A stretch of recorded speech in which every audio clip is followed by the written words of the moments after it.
Muchachos, hoy les voy a enseñar cómo hacerle una modificación al chasis de nuestra moto para que la suspensión suba o baje de altura. Entonces lo que vamos a hacer es quitarle un poco de pintura al chasis de nuestra moto para que luego le podamos soldar unos tornillos en el chasis a diferente altura, así de esta manera.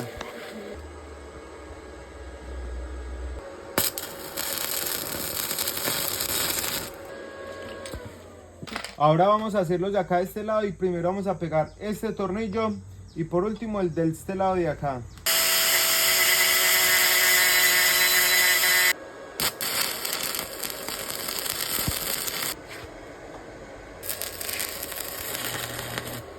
La idea de esta modificación que le podemos hacer al chasis de nuestra moto es que podemos ajustar la amortiguación para que nos quede sea más alta o más bajita.